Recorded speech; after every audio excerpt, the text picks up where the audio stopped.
Welcome to STV news. ముందుగా headlines.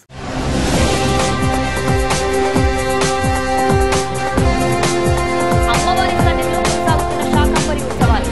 భక్తులకు ఏర్పాట్లు ఎప్పటికప్పుడు పర్యవేక్షిస్తున్న ఈవో షీనా నాయక్.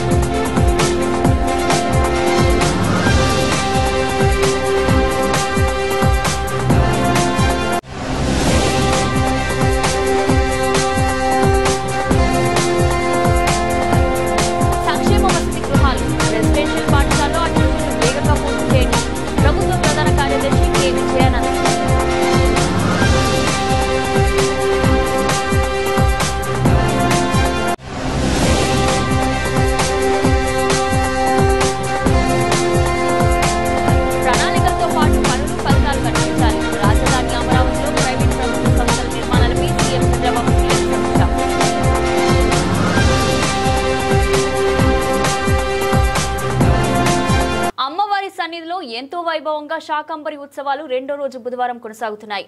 అమ్మవారిని దర్శించుకునేందుకు వివిధ ప్రాంతాల నుంచి భక్తులు పెద్ద ఎత్తున తరలివస్తున్నారు.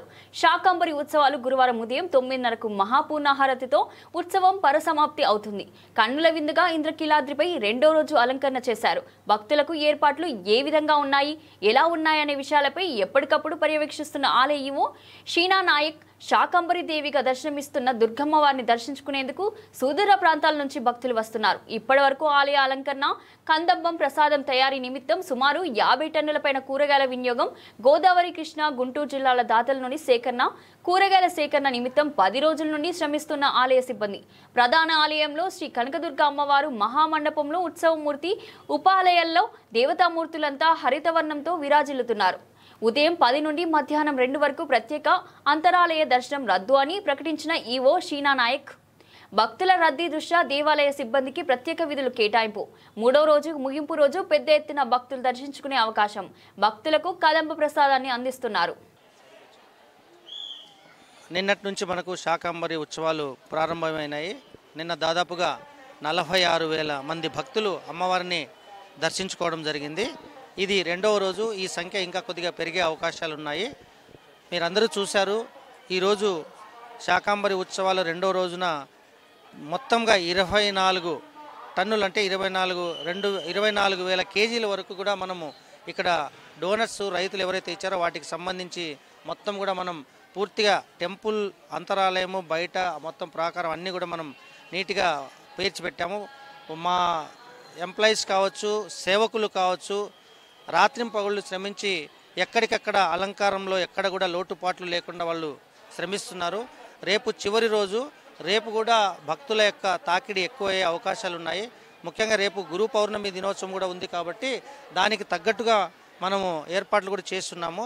ఎక్కడికక్కడ సేవకులతో పాటు సెక్యూరిటీ కావచ్చు, టెంపుల్కి సంబంధించిన అధికారులు కావచ్చు, అందరికీ కూడా వైర్లెస్ సెట్ ఇచ్చి అన్ని ద్వారాల నుంచి మరియు మొత్తం మహామంటపంలో 7 అంతస్తులు కూడా భక్తులకు ఎక్కడ ఎటువంటి ఇబ్బంది లేకుండా వారికి త్రాగునీరు కావచ్చు, టాయిలెట్ ఫెసిలిటీ కావచ్చు, అన్ని రకాలుగా చూసుకోవడం అనేది జరుగుతుంది తెలియజేస్తున్నాం.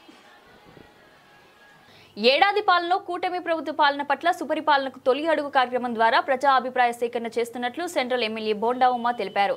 గత సంవత్సర కాలంలో 240 కోట్ల అభివృద్ధి కార్యక్రమాలు చేపట్టినట్లు వివరించారు. సమస్యలు లేని నియోజకవర్గంగా సెంట్రల్ నియోజకవర్గం తీర్చిదిద్దుతామని స్పష్టం చేశారు. సెంట్రల్ నియోజకవర్గంలోని 64వ డివిజన్లో సుపరిపాలనలో తొలి అడుగు కార్యక్రమం ఘనంగా నిర్వహించారు. కార్యక్రమంలో శాసనసభ్యులు బోండా ఉమ మహేశ్వరరావు పాల్గొన్నారు.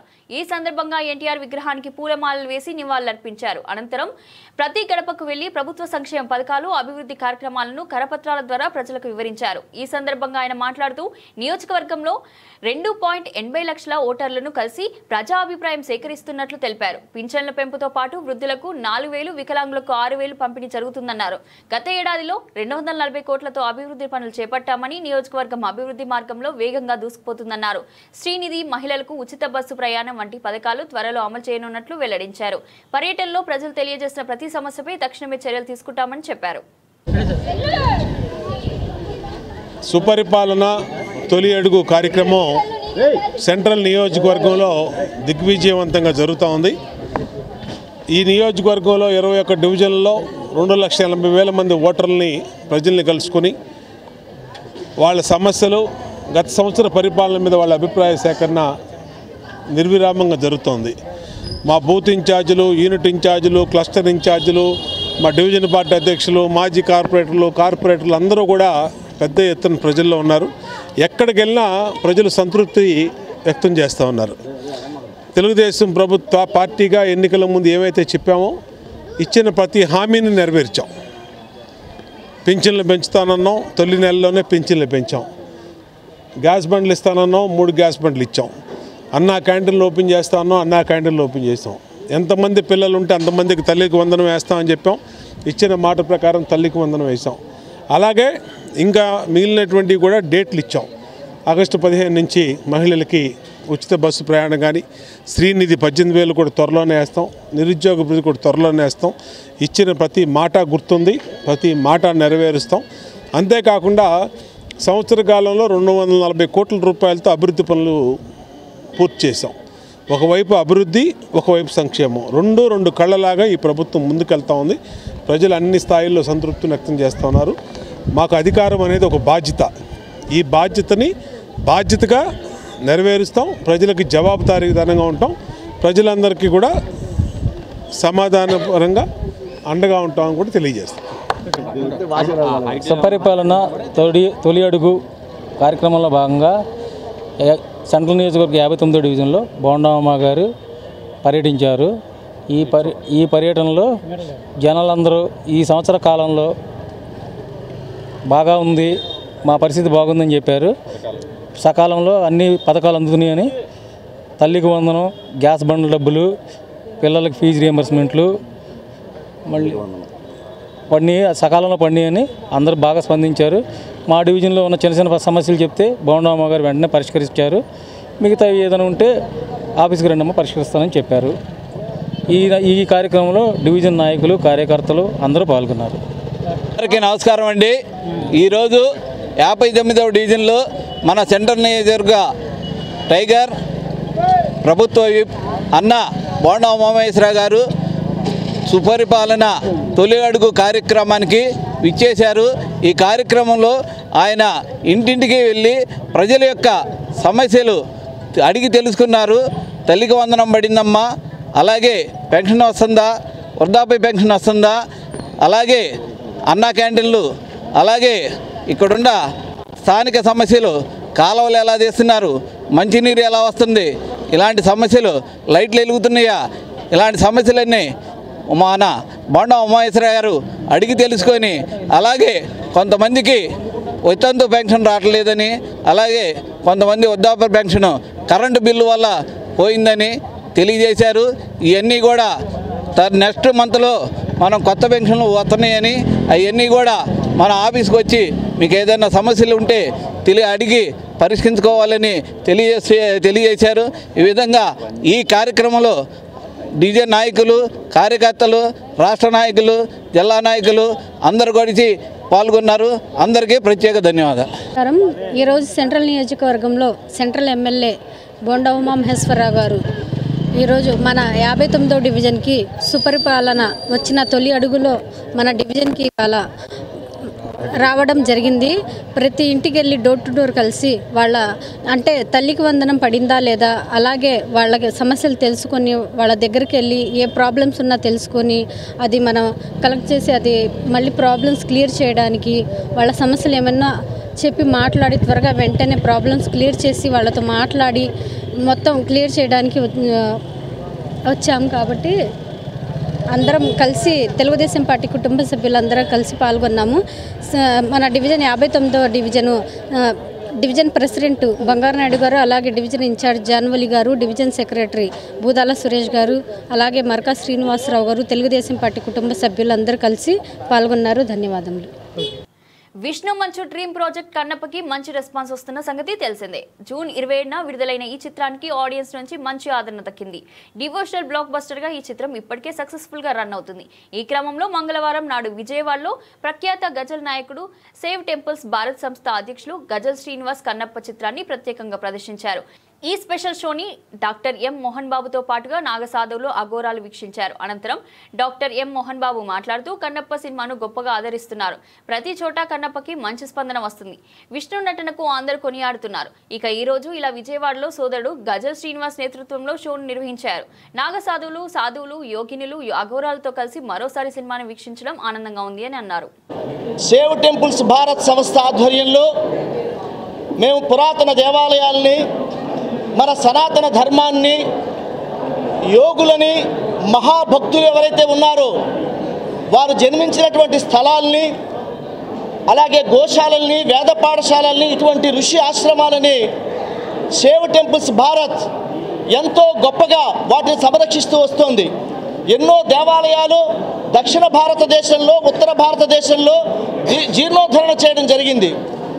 ఇటీవల కరెక్ట్గా 10 రోజుల క్రితం చాలా గొప్పగా శ్రీకాళహస్తీశ్వరుడికి కన్నులిచ్చినటువంటి కన్నప్ప యొక్క జీవితాన్ని సెల్యులాయిడ్ మీద అద్భుతంగా చిత్రీకరించారు మా అన్నగారు మంచు మోహన్ బాబు గారు నిర్మాతగా. జై శ్రీరామ్. ఆ సినిమా చూసినంతసేపు కూడా రోమాంచితం. అణువణువు కూడా.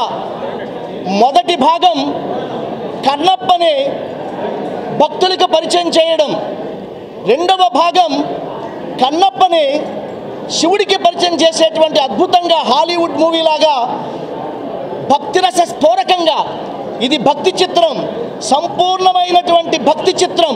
మనం భక్త తుకారాము, అన్నమయ్య, రామదాసు ఎలా చూశామో ఒక మహాభక్తుడు కన్నప్ప కళ్ళిచ్చినటువంటి సినిమా.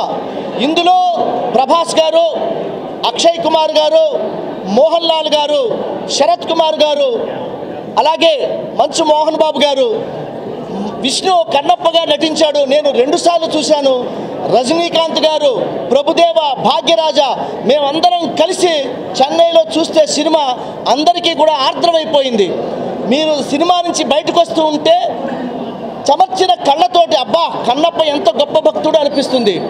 ఈరోజు 10 రోజులైన సందర్భంగా ఇవాళ సేవ్ టెంపుల్స్ భారత్, శ్రీ శ్రీ రాజేష్ నాథ్జీ అఘోరి సాంప్రదాయం, అలాగే వీరశైవ సాంప్రదాయం శివస్వామీజీ, అలాగే యోగిని లలితాజీ, అలాగే ఎంతోమంది మహానుభావులు భక్తి చైతన్య స్వామీజీ, అలాగే హిమాలయాల నుంచి వచ్చినటువంటి మహాస్వామీజీ, అలాగే మా యోగిని మాతాజీ ఒంగోలు నుంచి వచ్చారు. అలాగే ప్రముఖులందరూ కూడా దయానందజీ మహారాజు, అందరూ శైవ క్షేత్రం నుంచి అనేక మంది సాధువులు, అఘోరాలు, నాగ సాధువులు, మాతాజీలు, ఆర్ఎస్ఎస్ నుంచి కూడా ఎంతోమంది ఇక్కడికి వచ్చారు. విశ్వ హిందూ పరిషత్ నుంచి ఎంతోమంది హిందూ బంధువులు ఇవాళ ఈ సినిమాని చూడడానికి వచ్చారు. ఈ సినిమా గురించి అద్భుతమైనటువంటి రివ్యూస్, చివరికి హాలీవుడ్లో ఉన్నటువంటి ప్రెస్ కూడా ఈ సినిమా గురించి గొప్పగా రాశారు. ఓవర్సీస్లో కూడా ఈ సినిమా అద్భుతంగా, ఇందాక రజనీకాంత్ గారు ఒక అద్భుతమైన మెసేజ్ పెట్టాడు. అబ్బా ఏమి సినిమా రా ఇది, అద్భుతం రా అని రజనీకాంత్ గారు వాయిస్ మెసేజ్ చూసి నేను పులకాంకితునైపోయాను. ఎంత బాగా చేశాడు రా విష్ణు అని. ఈయనకి పంపిన ఒరే అంటూ పంపినటువంటి మెసేజ్ ఇవాళ ఇంతమంది గొప్ప అదృష్టంగా భావిస్తున్నాను. సినిమా తీయడం, కన్నప్ప సినిమా తీయడం ఒక ఎత్తు అయితే, ఇంతమంది మేధస్సు దేశం బాగుండాలని అనుక్షణం కోరుకునే మహానుభావులు వీళ్ళందరూ. మన దేశ భవిష్యత్తు, మన భారతమాత బిడ్డడం, మన దేశ సంస్కృతి ఈ జనరేషన్ కూడా చెప్పాలి అని వాళ్ళు అహర్నిశలు తాపత్రయపడుతూ ఉన్నటువంటి మహానుభావులు. ప్రజలు బాగుండాలని దీనికి కంకణం కట్టుకున్నది మన భారతదేశ ప్రధాని మోడీ గారు. ఇది మన అదృష్టంగా భావించాలి. నేను కన్నప్ప సినిమా తీశాను, 10 రోజులైంది. ఎలా ఉందని చూసిన వాళ్ళందరికీ తెలుసు. అత్యద్భుతమైన చిత్రం ఇది. శ్రీ కాళహస్తీశ్వర మహత్యం, దూర్జటి మహాకవి రాసినటువంటి చిత్రం.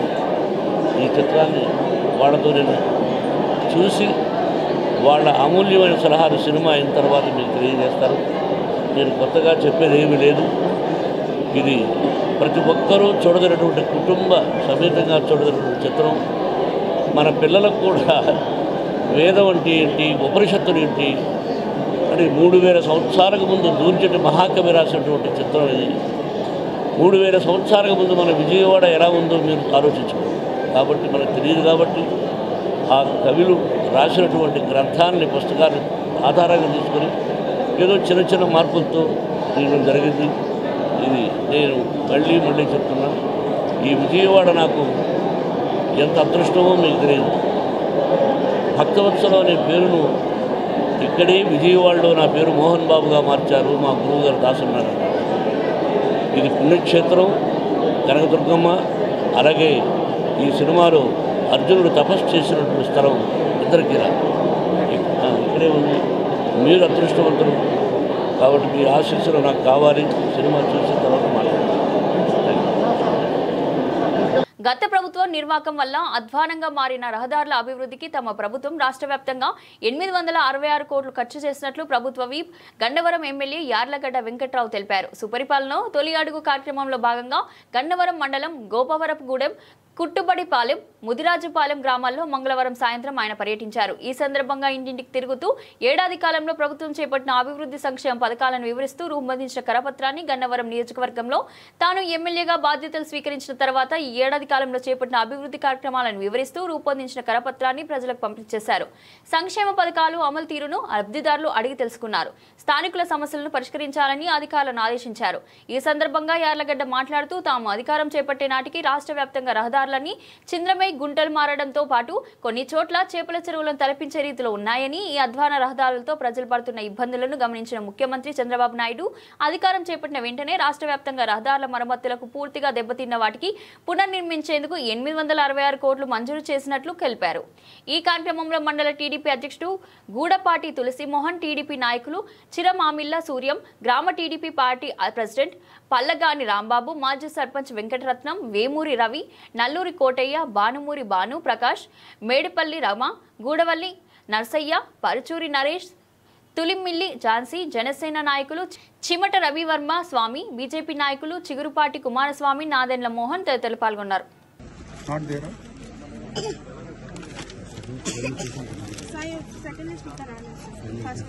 చూసి పర్సనల్ కేర్ తీసుకుని ఇప్పించు. తల్లి కూడా లేదంటే నేను ఇప్పించే బాధ్యత మీరు తీసుకుంటారు. మీకు ఎలిజిబుల్, మీకు గ్యారంటీ రావాలి, వస్తుంది. ఓకేనా? 4 పిల్లలకే వస్తుంది. ఎందరు పిల్లలు ఉన్నా ఇస్తాను. చంద్రబాబు నాయుడు గారు హామీ, ముఖ్యమంత్రి గారు రిక్వెస్ట్ చేస్తాడు. నువ్వు ఫాలో అయ్యమ్మా, కొంచెం పర్సనల్ తీసుకుని పిఏఐడి, మన పిఏఐడి శివరామకృష్ణ నెంబర్ తీసుకుని ఇది ఫాలో అప్ చేసి అయ్యే వరకు నువ్వు ఓకేనా? తక్కువ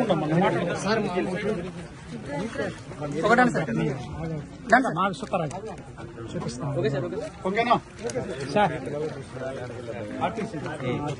కాదు నరసింహారావు ఏం చేయాలి ఇప్పుడు సార్? ముందు ఈ డాక్యుమెంట్ ముందు ఒక నోటీసు ఇవ్వాలి సార్. పంచాయతీ నుంచి ఒక నోటీస్ ఇచ్చి సర్వ్ చేస్తున్నాను. పంచాయతీ నుంచి ఎంఆర్ఓ గారికి పెట్టించి సర్వ్ చేయాలి. ఎంఆర్ఓ గారు ఇక్కడే ఉన్నారు. ఎంఆర్ఓ గారు ఇక్కడే ఉన్నారు సార్. ఎంఆర్ఓ గారు కొంచెం చూసి పెట్టరా ఏంటో. సర్వ్ చేసినంత దాన్ని చేయొచ్చు సార్. సర్వే చేసినంత చేయాలి. వీళ్ళు ఏంటంటే మా సొంత స్థలం కొనుక్కున్నాం అంటారు. ఈ దారి ఇక్కడ వరకే అంటారు. పొలంకి వెళ్ళే దారి ఉంది అంటున్నారు. కరెక్ట్ గా సర్వే చేసి న్యాయం చేయండి. ఆ ఇల్లు కూడా ఇటు డోలోకి వచ్చినట్టు సార్. ఈ లెక్కలో చూసుకుని ఈ సూట్ని చూసుకుంటే అది ఇక్కడ వచ్చింది. అది ఎవరిది ఇల్లు? ఆయన లేడు ఇక్కడ. రైట్లో ఎవరు ఉంటలేదా? ఉంటున్నారా? సరే అమ్మా, ఇప్పుడు సర్వే చేస్తారు. ఎంఆర్ఓ గారు చూస్తాడు. పరిష్కారం ఏంటో దాన్ని బట్టి చూద్దాం. ఓకేనా?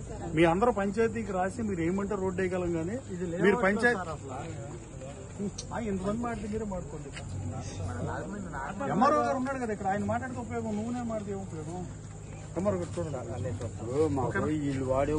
ఎంఆర్ఓ గారు చూస్తారు, సర్వే చేపిస్తాడు. ఓకేనా? చూడండి వెనకాల కనపడుతుంది కదా.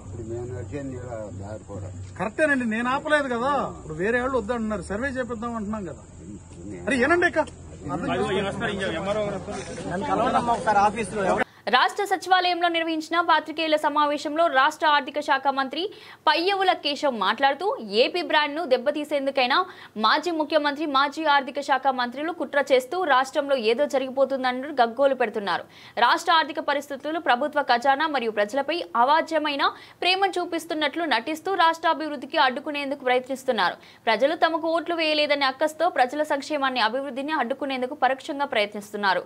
రాష్ట్ర అభివృద్ధికై ఏపీఎండిసి ద్వారా 9,000 కోట్ల మేర రుణ తెల్చేందుకు ప్రభుత్వం జీవో నెంబర్ 32ను ఈ ఏడాది మార్చిలో జారీ చేసినప్పటి నుండి ఆ రుణం రాకుండా అడ్డుపడేందుకు విఫల యత్నం చేస్తున్నారు. జర్మనీలో పనిచేస్తున్న విప్రో ఉద్యోగి ఉదయ్ భాస్కర్ అనే అతనితో బ్యాంబో మార్కెట్లో అందరికీ పెట్టుబడులు పెట్టవద్దు అంటూ దాదాపు 200 మెయిల్స్ పంపించారు. వారి పార్టీకి చెందిన రాజ్యసభ సభ్యులు మరియు ఫైనాన్స్ స్టాండింగ్ కమిటీ సభ్యులతో కేంద్ర ప్రభుత్వానికి, ఆర్బీఐకి, సెబీకి కంప్లైంట్స్ పెట్టించారు. వారి పార్టీ సభ్యులు లేల్లా అప్పిరెడ్డితో హైకోర్టులో పిల్ వేయించారు. గతంలో వారు ప్రవేశపెట్టిన డైరెక్ట్ డెబిట్ మెకానిజం తప్పని గగ్గోలు పెడుతూ ఎంతో రాద్ధాంతం చేశారు. కానీ ఈ విధానాన్ని దేశవ్యాప్తంగా అనుసరిస్తున్నారు. అందరికీ నమస్కారం. గత 10-15 రోజులుగా బుగ్గన రాజేంద్రనాథ్ రెడ్డి గారు ఒకవైపు, జగన్మోహన్ రెడ్డి గారు మరోవైపు రాష్ట్ర ఆర్థిక పరిస్థితి మీద, రాష్ట్ర ఖజానా మీద, రాష్ట్ర ప్రజల మీద అవ్యాజ్యమైనటువంటి ప్రేమను చూపిస్తున్నారు. ఏదో జరగరాంది జరిగిపోతుంది, ఇక్కడ రాజ్యాంగ ఉల్లంఘన జరుగుతోంది. ప్రతిరోజు ఆయన ప్రెస్ మీట్లు పెట్టడం, ఈయన ట్వీట్లు చేయడం, ఈ గగ్గోలు పెట్టడం వెనకాల అసలు వాస్తవాలు ఏంటి అనేది మీ ముందుకు చెప్పాలని ఈరోజు రావడం జరిగింది. దీని మీద ఈ ప్రకటనల వెనకాల మా మీద ఈ రాష్ట్ర ప్రజల పట్ల, రాష్ట్ర ప్రజా సంక్షేమం పట్ల, రాష్ట్ర ప్రభుత్వం పట్ల ప్రేమతోటో ఆవేదనతోటో కాదు, అక్కసుతో చేస్తున్నటువంటి మాటలు ఇవి. దీని వెనక కుట్రలు, భయంకరమైనటువంటి కుట్రలతో చేస్తున్నటువంటి మాటలు, స్టేట్మెంట్లు, ట్వీట్లు. ఇదేదో నేను ఒక పొలిటికల్ స్టేట్మెంట్ ఇవ్వడం లేదు. కుట్రలు బన్నారు అనేటువంటి పొలిటికల్ స్టేట్మెంట్ నేను అక్కడ ఇవ్వట్లేదు. నేను పక్కా ఆధారాలతోటే చెప్తున్నాను. ఈ రాష్ట్రానికి ఉన్నటువంటి బ్రాండ్ని చంద్రబాబు నాయుడు గారు day and by day buildup చేయాలని చూస్తూ ఉంటే, గతంలో ఎట్లయితే బ్రాండ్ ఆంధ్రప్రదేశ్ని డిస్ట్రాయ్ చేశారో జగన్మోహన్ రెడ్డి గారు, ఏ మాత్రం కూడా ఆయనలో మార్పు లేదు, ఆయన వైఖరిలో మార్పు లేదు. ఆ రోజు బహిరంగంగా చేశారు, ఈరోజు పరోక్షంగా చేస్తున్నారు. ఆ బ్రాండ్ ఆంధ్రప్రదేశ్ని డిస్ట్రాయ్ చేస్తున్నారు. ఈరోజు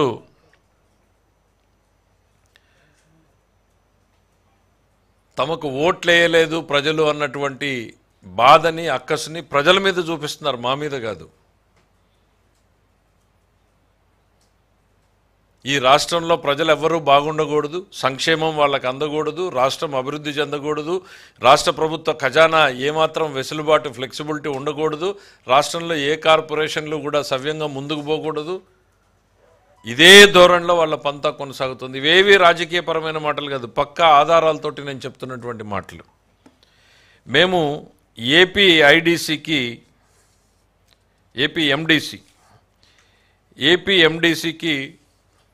ఓ 9,000 కోట్ల లోన్లని రైజ్ చేయాలని చెప్పేసి మేము డిసైడ్ చేసాం. చేసి 11/3/2025న జీవో ఇచ్చి తదుపరి చర్యలు తీసుకున్నాం. రాష్ట్ర ప్రభుత్వానికి ఉన్నటువంటి హక్కులు, రాష్ట్ర ప్రభుత్వంకి సంబంధించినటువంటి నిధుల్ని ఏ రకంగా సమీకరించుకోవాలి అనేటువంటి దిశలో భాగంగానే రెగ్యులర్ ప్రాక్టీస్లోనే మేము ఏపీ మైనింగ్ డెవలప్మెంట్ కార్పొరేషన్కి ఫండ్స్ రైజ్ చేయాలని చూసాం. ఆ రోజు నుంచి వీళ్ళ అక్కసు బయటపడడం మొదలైంది. ఏ రోజైతే మేము జీవో ఇచ్చి ఎంట్రస్ట్ చేశామో, ఇన్వెస్టర్స్లో విపరీతమైనటువంటి స్పందన వచ్చిందో, వెంటనే ఉదయ్ భాస్కర్ అనేటువంటి ఒక వ్యక్తిని తెర ముందుకు తెచ్చారు. ఎవరి ఉదయ్ భాస్కర్ అంటే ఎవరో ప్రైవేట్ కంపెనీలో విప్రోలో పనిచేస్తున్నాడు, ఎక్కడో జర్మనీలో పనిచేస్తున్నాడు. ప్రస్తుతం అడ్రస్ అయితే హైదరాబాద్దే ఉంది, కానీ జర్మనీలో పనిచేస్తున్నాడు. ఈ ఉదయ్ భాస్కర్ అనేటువంటి వ్యక్తిని తెర ముందుకు తెచ్చారు. ఈయన చేత ఒక 200 మెయిల్స్ పెట్టించారు.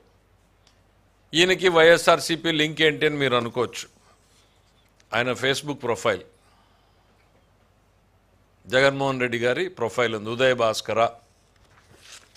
డైరెక్ట్గా వాళ్ళ ప్రొఫైల్ తోటి 200 పైన చిలుకు కంపెనీలు, మాకు తెలిసింది 200 పైన, నేషన్ లెవెల్లోనూ ఇంటర్నేషనల్ లెవెల్లోనూ ఉన్న ప్రతి ఇన్వెస్టర్కి ఆంధ్రప్రదేశ్లో ఈ బాండ్స్లో మీరు ఇన్వెస్ట్ చేయొద్దండి, ఇది ప్రమాదకరమని రకరకాలుగా వాళ్ళు ఈమెయిల్స్ పెట్టారు.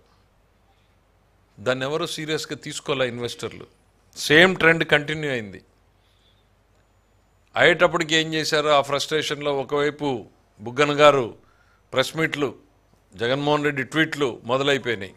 మేము కావాలనే రెస్పాండ్ అవ్వాల, ఎందుకంటే దీని వెనకాల ఒక పెద్ద కుట్ర జరుగుతోంది, ఇది రచ్చ చేసి దీన్ని రాష్ట్రాన్ని చెడగొట్టాలని చూస్తున్నారు అనేటువంటి ఉద్దేశంతోనే చాలా సంయమనం పాటించాం. బుగ్గన్ గారు సొంతంగా పెట్టాడా, జగన్మోహన్ రెడ్డి గారు నువ్వు పెట్టు అని ఒత్తిడి చేసి పెట్టించాడా, అది బుగ్గన్ గారు బయటికి చెప్పాలి. ఎందుకంటే ఆయనకి ఏం తప్పు కనపడిందో నాకు అర్థం కాల. ఒక గతంలో ఈ పోస్టులో ఆర్థిక శాఖ మంత్రికి చేసిన ఆయనకి ఏం తప్పు కనపడింది? ఆయన ఇదే బెవరేజెస్ కార్పొరేషన్కి సంబంధించి చేసినటువంటి అరాచకాలు ఎన్నున్నాయి? ఆ రోజు ఫండ్స్ రైజ్ చేశారు కదా, ఫ్యూచర్ ఇన్కమ్ని సెక్యూరిటైజ్ చేశారు కదా, అది తప్పు అని నేను కాదు, కేంద్ర ప్రభుత్వం చెప్పింది కదా. నేను ఎక్కడా రిటర్న్ కంప్లైంట్ ఇవ్వాల. మన గవర్నర్ గారు ఎవరైతే ఉన్నారో ఆయన ఇదిగో నీ పేరు చెప్పి ఇన్ని ఉల్లంఘనలు జరిగాయి అనేటువంటిది ఆయన దృష్టికి తీసుకెళ్ళాను. తీసుకెళ్తే on its own government of India respond అయ్యి మీరు చేసింది తప్పు అని చెప్పి దేశవ్యాప్తంగా సర్క్యులర్ చేసింది. ఏం చేసావు నువ్వు? వెళ్ళి రైతు బజార్ తాకట్టు పెట్టావు, వారసత్వంగా ఉన్నటువంటి సర్క్యూట్ హౌస్ పెట్టావు, ఐటీఐని పెట్టావు, ఎగ్జిక్యూటివ్ ఇంజనీర్ పెట్టావు. ఎన్ని పెట్టలేదు? డాక్యుమెంట్లు చూపించమంటారా మళ్ళీ ఒకసారి? నువ్వు ఆయనకి ఈరోజు ఏం తప్పు కనపడిందో నాకు అర్థం కాదు. ఆయన గగ్గోలు పెడుతున్నాడు, పెట్టి గంటలు ప్రెస్ మీట్. దీంట్లో గంటలు చెప్పడానికి ఏముందో నాకు అర్థం కాల. 5 నిమిషాలు చాలు మ్యాక్సిమం. ఆ తర్వాత ఉదయ్ భాస్కర్ని ఎవరు సీరియస్గా తీసుకోకపోయేటప్పటికి లేళ్ల అప్పిరెడ్డిని తెర మీదకి తీసుకొచ్చారు. ఆయనతో హైకోర్టులో రిట్ పిటిషన్ పిల్ ఫైల్ చేశారు. కోర్టులో ఉండగానే డాక్యుమెంట్లన్నీ మీరు లోన్లకు వెళ్తున్నారు అని అంటూ మళ్ళీ ప్రెస్ మీట్లు ట్వీట్లు పెట్టి ఇవన్నింటినీ మళ్ళీ ఇన్వెస్టర్లకు పంపడం. ఇది వివాదాస్పదమైంది, కోర్టులో ఉంది, ఈ కోర్టులో ఉన్న దాంట్లో మీరు ఎవరు డబ్బులు పెట్టొద్దండి అని. అంటే ఎంత దురుద్దేశమో చూడండి. దీని వెనకాల వాళ్ళే మెయిల్స్ పెడతారు, వాళ్ళే కోర్టుకి వెళ్తారు, మళ్ళీ ఇది వివాదాస్పదమైంది, మీరెవరు డబ్బులు పెట్టొద్దండి అని అంటారు. అప్పటికీ ఇన్వెస్టర్లలో ఏమాత్రం కూడా ఆంధ్రప్రదేశ్ మీద ఉన్న నమ్మకం తగ్గల, బ్రాండ్ చంద్రబాబు మీద ఉన్న నమ్మకం తగ్గల. చివరికి ఇంక ఎట్లా అయినా బ్రేక్ చేయాలి అనేటువంటి ఉద్దేశంతో సాక్షాత్తు వాళ్ళ రాజ్యసభ సభ్యుడు ఫైనాన్స్ కమిటీ మెంబర్గా ఉన్నాడు. అందులో అంటే ఈ బ్యాంకింగ్ వ్యవస్థలో, ఆర్బీఐ వ్యవస్థలో చూసేటువంటి ఫైనాన్స్ స్టాండింగ్ కమిటీ మెంబర్గా ఉన్నటువంటి వైవి సుబ్బారెడ్డి గారి చేత కంప్లైంట్ పెట్టించారు. మీరు జూమ్ చేసుకున్నా కూడా మంచిదే. రాష్ట్రంలో వివిధ సంక్షేమ వసతి గృహాలు, రెసిడెన్షియల్ పాఠశాలలో అడ్మిషన్ల ప్రక్రియను వేగవంతంగా పూర్తి చేయాలని ప్రభుత్వ ప్రధాన కార్యదర్శి కె విజయానంద్ ఆయా సంక్షేమ శాఖల అధికారులను ఆదేశించారు. మంగళవారం రాష్ట్ర సచివాలయంలో ఆయన రాష్ట్ర వ్యాప్తంగా ఎస్సీ, ఎస్టీ, బీసీ, మైనార్టీ సంక్షేమ శాఖల వసతి గృహాలు, రెసిడెన్షియల్ పాఠశాలలో అడ్మిషన్ల ప్రక్రియ, భోజన వసతి, వాటి నిర్వహణ తదితర అంశాలపై సమీక్షించారు. ఈ సందర్భంగా సీఎస్ మాట్లాడుతూ అన్ని సంక్షేమ వసతి గృహాలు, రెసిడెన్షియల్ పాఠశాలలో తప్పనిసరిగా ముఖ ఆధారిత హాజరు విధానాన్ని ఆర్టీజీఎస్ తో అనుసంధానించి నిరంతరం పర్యవేక్షించాలన్నారు. అదేవిధంగా విద్యార్థులకు ప్రస్తుతం ఉన్న డైట్ మెనూ ప్రకారం మెరుగైన రీతిలో భోజనం అందించేందుకు కృషి చేయాలని, ఆహార నాణ్యత విషయంలో ఎంత మాత్రం రాజీ పడవద్దని స్పష్టం చేశారు. ముఖ్యంగా భోజనశాలలు పూర్తి పరిశుభ్రంగా ఉండేలా చూడాలని అన్నారు. ఇందుకు సంబంధించి డైలీ క్లీనింగ్ తో పాటు వారంలో ఒక రోజు అనగా ప్రతి శనివారం తప్పనిసరిగా ప్రత్యేక క్లీనింగ్ డ్రైవ్ చేపట్టి కిచెన్ సహా వసతి గృహ పరిహారాలన్నీ పరిశుభ్రంగా ఉంచేలా విధంగా తగిన చర్యలు తీసుకోవాలని ఆయా సంక్షేమ శాఖల అధికారులను ఆదేశించారు. అంతేగాక బొద్దింకలు వంటి క్రిమి కీటకాల నియంత్రణకు అన్ని వసతి గృహాలు, రెసిడెన్షియల్ పాఠశాలలో ప్రత్యేకంగా పేస్ట్ కంట్రోల్ చర్యలు చేపట్టాలని సీఎస్ స్పష్టం చేశారు. ఈ సమావేశంలో మైనార్టీ సంక్షేమ శాఖ commissioner CH Sridhar, BC welfare director doctor Mallikarjuna, AP social welfare residential విద్యా సంస్థల కార్యదర్శి వి ప్రసన్న వెంకటేష్, శ్రీ శిశు సంక్షేమ శాఖ డైరెక్టర్ ఎం వేణుగోపాల్ రెడ్డి, సాంఘిక సంక్షేమ శాఖ director B Lavanya Veni, Swachh Andhra corporation MD Anil Kumar Reddy, tribal welfare director Bhargavi, RTGS CEO Prakash Jain, Gurukula society కార్యదర్శి Gautami, BC welfare residential society కార్యదర్శి మాధవీలత పాల్గొన్నారు. వర్చువల్ గా ఆప్కో ఎండి జి రేఖారాణి పాల్గొన్నారు. కొవ్వూరు ఎమ్మెల్యే ప్రశాంతిరెడ్డిపై నల్లపురెడ్డి ప్రసన్న కుమార్ రెడ్డి వ్యాఖ్యలను తీవ్రంగా ఖండించిన అనిత, మీ ఇంట్లో మహిళలు ఇలాంటి వ్యాఖ్యలను అంగీకరిస్తారని ప్రశ్నించిన హోంమంత్రి, మహిళల గురించి నీచాతి నీచంగా మాట్లాడిన కూడా నోరు విప్పకపోగా అలాంటి వ్యాఖ్యలు ప్రోత్సహించేలా ప్రతిపక్షం కూడా లేని ప్రతిపక్ష నేత వ్యవహరించడం జుగుస్పాకరం. తల్లి, చెల్లి, ఆడబిడ్డ గురించి మాట్లాడుతుంటే తప్పు అని చెప్పలేని వ్యక్తి ఆ పార్టీకి నాయకుడా? ఎమ్మెల్యే ప్రశాంతి రెడ్డి వ్యక్తిగత జీవితం గురించి ఇష్టానుసారంగా మాట్లాడడం సరికాదు. ప్రతిపక్షంలో నెల్లూరులో నారీ సంకల్ప దీక్ష చేసిన తర్వాత ఇదే ప్రసన్న కుమార్ రెడ్డి నాపై నోటికొచ్చినట్లు మాట్లాడాడు. ప్రసన్న కుమార్ రెడ్డి వ్యాఖ్యలతో మహిళా లోకం ఉలిక్కిపడింది. తాను చేసిన వ్యాఖ్యలను ప్రసన్న కుమార్ రెడ్డి తన తల్లి, భార్య, కుమార్తెకు వినిపించాలి. ఆ వ్యాఖ్యలను వారు హర్షిస్తారా లేదా చెప్పాలన్నారు. మహిళల వ్యక్తిత్వ హాసనం ఆ పార్టీకి డిఎన్ఏలోనే ఉన్నట్టుంది. ఇకపై ఆ పార్టీ గురించి మాట్లాడకూడదు అనుకున్న ప్రతిసారి మాట్లాడాల్సి వస్తుంది. గత ప్రభుత్వంలో సకల శాఖల మంత్రిగా పనిచేసిన వ్యక్తి సంకర జాతి అంటూ మహిళలను కిచ్చపరిచారు. పత్రికా విలేకరి అని చెప్పుకునే కృష్ణంరాజు ఓ టీవీ ఛానల్లో అమరావతి వేషల రాజధాని అని మాట్లాడారు. అమరావతి మహిళలను సోషల్ మీడియాలో అసభ్యంగా దూషించారు. సొంత చెల్లి షర్మిలారెడ్డి గురించి తప్పుగా ప్రచారం చేసిన వ్యక్తి ఆ పార్టీకి అధ్యక్షుడిగా ఉండడం సిగ్గుచేటు. ప్రధానమైన కారణం ఏంటంటే సాధారణంగా భారతదేశం అనేసరికి స్త్రీలకు గౌరవం ఇచ్చే ఒక మంచి సంప్రదాయం ఉన్న మంచి సంస్కృతి ఉన్న భారతదేశం నుంచి ఏమి నేర్చుకోవాలి విదేశాల వాళ్ళు అని ఎవరైనా అడిగితే స్త్రీని ఎలా గౌరవించుకోవాలో నేర్చుకోవచ్చు అన్న ఒకే ఒక ఆన్సర్ చాలా తొందరగా వచ్చే పరిస్థితి. అంటే అది సంస్కృతిలోని నిండిపోయినది స్త్రీని గౌరవించాలి అని. అందుకే మన దేవుళ్ళు ఏదైనా ప్రతి దేవుడు బిఫోర్ నేమ్ కి బిఫోర్ భార్య పేరు గాని అమ్మ పేరు గాని ఉంచుకునే పరిస్థితి కూడా కనిపిస్తూ ఉంటారు. మనకి లక్ష్మీ నరసింహస్వామి అని, భూదేవి సహిత వెంకటేశ్వర స్వామి అని, రకరకాలుగా సీతారాముడు అని, అంటే రకరకాలుగా ఒక దేవుడి పేరు చెప్పేటప్పుడు కూడా ముందు ఒక మహిళ పేరు చెప్పే సంస్కృతి మన భారతదేశంలోనే ఉండడం మనందరం కూడా గర్వించదగ్గ విషయం. కానీ ఈ రోజు పరిస్థితులు ఎలా అయిపోయినాయి అంటే ఎస్పెషల్లీ వైఎస్ఆర్సీపీ ఎందుకు ఈ పార్టీ గురించి పదే పదే మాట్లాడకూడదు అనుకున్నా కూడా మాట్లాడాల్సి వస్తుంది. ఎందుకు మాట్లాడకూడదు అంటున్నామంటే ఏదో మేము భయపడిపోయో లేకపోతే వాళ్ళని చూసి ఏదో భయపడిపోయే మాత్రం కాదు, కూడా కొన్ని సందర్భాల్లో మేము కూడా సిగ్గుపడే పరిస్థితి కనిపిస్తాం.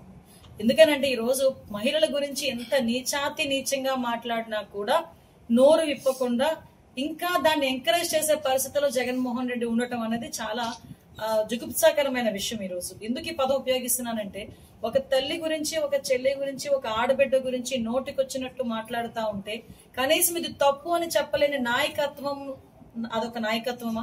అటువంటి నాయకుడు ఒక నాయకుడా? ఇది ప్రతి ఒక్కరు కూడా మనం ప్రశ్నించుకోవాలి. ఎస్పెషల్లీ వైఎస్ఆర్సీపీకి నాయకత్వం వహిస్తున్న జగన్మోహన్ రెడ్డి కూడా ప్రశ్నించుకోవాల్సిన అవసరం ఉంది. మనం రీసెంట్ గా ఈ రోజు నేను చూశాను ఎమ్మెల్యే, ఒక శాసనసభ్యురాలు, గౌరవ శాసనసభ్యురాలు. నేను శాసనసభలో ఉన్న వాళ్ళందరికీ కూడా నేను చాలా గర్వంగా చెప్తాను. సుమారుగా 5 కోట్ల మంది ఆంధ్రప్రదేశ్ లో ప్రజలుంటే కేవలం 175 మందికే అసెంబ్లీలో కూర్చొని అధ్యక్ష అనే ఒక అవకాశం కల్పిస్తుంది. ఒక అదృష్టం. ఆ అదృష్టం ఇచ్చిన వాళ్ళు ఎవరు? ఆ నియోజకవర్గ ప్రజలు. అంటే సుమారుగా 2,50,000 పైచీలకు ఓటర్లు అందరూ కూడా దగ్గర 4 లక్షల మంది జనాభా అందరూ కూడా ఓట్లేసి గెలిపించి మా పక్షాన మీరు పోరాటం చేయండి అని ఒక శాసనసభకు పంపించారంటే అదొక గౌరవం. అందులోని ఒక మహిళను పంపించడం అన్నది అంతకుమించిన గౌరవం. అటువంటి మహిళ గురించి ఒక మాజీ ఎమ్మెల్యే నోటికొచ్చినట్టు మాట్లాడటం అన్నది ఎంతవరకు సమంజసం అని మిమ్మల్ని ప్రజల్ని నేను ప్రశ్నిస్తున్నా. అట్ ద సేమ్ టైం పత్రికా విలేకరులను కూడా ప్రశ్నిస్తున్నా. ఆవిడ గురించి ఆవిడ వ్యక్తిత్వ హననం చేయడానికి ఒక క్యారెక్టర్ అసోసియేషన్ చేస్తూ ఆవిడ వివాహం గురించి, ఆవిడ వ్యక్తిగత జీవితం గురించి చాలా దరిద్రంగా, అంటే ఎవ్వరూ కూడా హర్షించని విధంగా మాట్లాడటం. ఆ మాజీ ఎమ్మెల్యే ప్రసన్న కుమార్ రెడ్డినే అడుగుతున్నాను. యాక్చువల్ గా ఇందాకే మా అన్న చెప్తున్నారు, చాలా పెద్ద ఫ్యామిలీ అమ్మ, చాలా పొలిటికల్ గా చాలా మంచి, అంటే 5 సార్లు 6 సార్లు ఎమ్మెల్యేలు గెలిచిన సంస్కృతి ఉన్న వాళ్ళ ఫ్యామిలీ. అటువంటి ఫ్యామిలీలోంచి వచ్చి ఇలా మాట్లాడుతున్నాడంటే చాలా దరిద్రంగా ఉంది అని. ఎస్, అంత రాజకీయంగా అనుభవం ఉన్న నువ్వు బయటకు వచ్చి ఈ రకంగా మాట్లాడుతూ ఉంటే మీరు ఏదైతే మాట్లాడారో ఆ వీడియో ఒక్కసారి తీసుకెళ్లి మీ తల్లికి చూపించండి. మీ తల్లి కనుక మీరు మాట్లాడిన మాటల్లో తప్పు లేదు అని అనిపిస్తే కనుక మాకు చెప్పండి, మేము మాట్లాడడం మానేస్తాం. మీ భార్య దగ్గరికి తీసుకెళ్ళండి.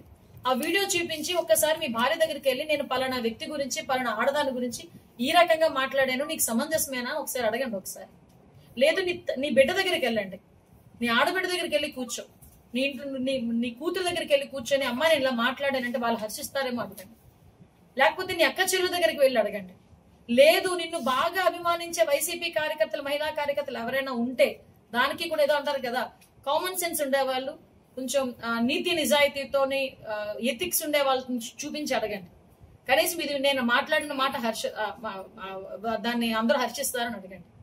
అంటే మీరు మాట్లాడిన మాటలు మహిళ అయిన మీ కన్న తల్లి కూడా హర్షించలేని పదాలు మీరు ఉపయోగించి, నిన్ను కట్టుకున్న భార్య కూడా హర్షించలేని పదాలు మీరు ఉపయోగించి, నీ కన్న కూతురు కూడా హర్షించలేని పదాలు మీరు ఉపయోగించి, అలాంటి పదాలు ఒక ఆడపిల్ల గురించి, దట్టు మహిళా శాసనసభ్యురాల గురించి మాట్లాడటం అన్నది ఎంతవరకు సమంజసం అని అడుగుతాను. ఇది వైసీపీ డిఎన్ఏలో ఉందేమోనండి. ఇదే ప్రసన్న కుమార్ రెడ్డి, నేను ఇక్కడ మీకు గుర్తు చేయాలి, నేను అపోజిషన్ లో ఉండి మహిళా ప్రెసిడెంట్ నేను ఉండేటప్పుడు నెల్లూరు నేను దీక్ష చేసి వచ్చా, నారీ సంకల్ప దీక్ష చేసి వచ్చిన తర్వాత ఇదే ప్రసన్న కుమార్ రెడ్డి ఆ రోజు కూడా నా మీద కూడా నోటికి వచ్చినట్టు మాట్లాడాడు. అఫ్ కోర్స్ ఆ రోజు మేము పోలీస్ కంప్లైంట్ ఇచ్చామో కానీ ఎవరు పట్టించుకోలేదు, నా వద్ద ఆ రోజు నుంచి లేదు, మీకు తెలుసు అప్పుడు. కానీ ఈ రోజు ప్రసన్న కుమార్ రెడ్డి మాటలు వింటా ఉంటే ఈ రోజు మహిళా లోకం అంతా ఒక్కసారి ఉలికి పడింది. కానీ కొన్ని రోజులకి వైఎస్ఆర్సీపీ వాళ్ళు అలా మాట్లాడుతున్నారంటే కొన్ని రోజులకి వీళ్ళు ఇలాగే మాట్లాడతారేమో అని జనాలకు కూడా అర్థమైపోయే పరిస్థితి.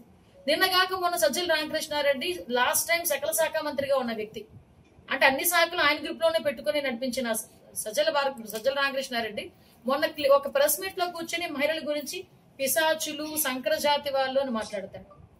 సాక్షి ఛానల్లో కూర్చొని ఒక కృష్ణంరాజు అనే ఒక అనలిస్ట్ పేరు చెప్పుకొని, ఒక ఆయన పత్రికా విలేకరుని పేరు చెప్పుకొని ఆయన కూర్చొని రిపోర్టర్ని పెట్టి కూర్చొని వేశ్యల అమరావతి అని మాట్లాడతాడు. అమరావతి రాజధాని ప్రాంతంలో ఉన్న మహిళలందరినీ కూడా వేశ్యలని మాట్లాడే పరిస్థితి. అంతవరకు ఎందుకండి? సరే, సొంత చెల్లి జగన్మోహన్ రెడ్డి గారి సొంత చెల్లి షర్మిలారెడ్డి గారి గురించి ఆయనే పచ్చచీర కట్టుకొని వెళ్ళింది. అరే నువ్వు మాట్లాడుతుంది అమ్మా, మీరు మాట్లాడుతుంది ఒక ఆడబిడ్డ గురించి, నీ చెల్లి గురించి మాట్లాడుతున్నావు, ఒక ఆడబిడ్డ గురించి మాట్లాడుతున్నావు.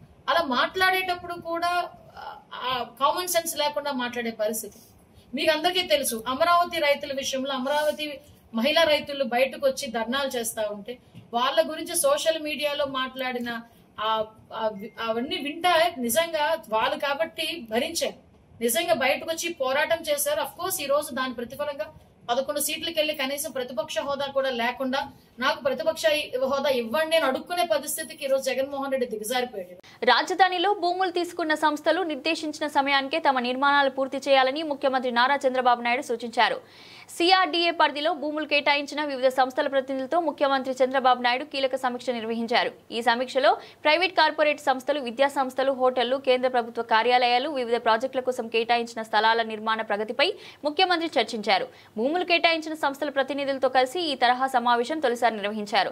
భూములు తీసుకున్న 61 సంస్థలకు చెందిన ప్రతినిధులు ఈ సమావేశానికి హాజరయ్యారు. భూములు కేటాయించిన సంస్థల ప్రతినిధులు కొందరు జూమ్ ద్వారా సమావేశంలో పాల్గొన్నారు. భూములు తీసుకున్న ఆయా సంస్థల ప్రతినిధులు ఎప్పటిలోగా తమ నిర్మాణాలు పూర్తి చేస్తారనే అంశంతో పాటు నిర్మాణాలకు సంబంధించి వారి వద్ద ఉన్న ప్రణాళికలపైన ముఖ్యమంత్రి ఆరా తీశారు. ఈ సమావేశంలో మున్సిపల్ శాఖ మంత్రి నారాయణ, మున్సిపల్ శాఖ, సిఆర్డీఏలకు చెందిన ఉన్నతాధికారులు పాల్గొన్నారు. బులెటిన్ ముగించే ముందు హెడ్లైన్స్ మరోసారి.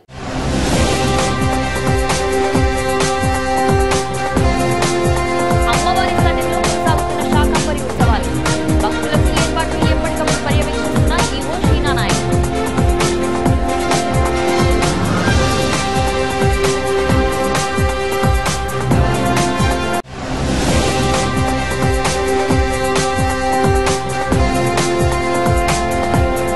సంక్షేమ వసతి గృహాలు, రెసిడెన్షియల్ పాఠశాలలో అడ్మిషన్లు వేగంగా పూర్తి చేయండి. ప్రభుత్వ ప్రధాన కార్యదర్శి కె విజయానంద్.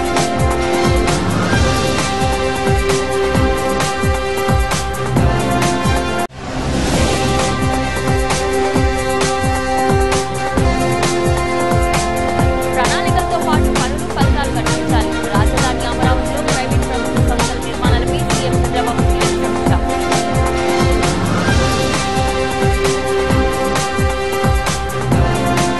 ఇది రోజు బులెటిన్. మరో బులెటిన్లో మళ్ళీ కలుద్దాం. అంతవరకు సెలవు.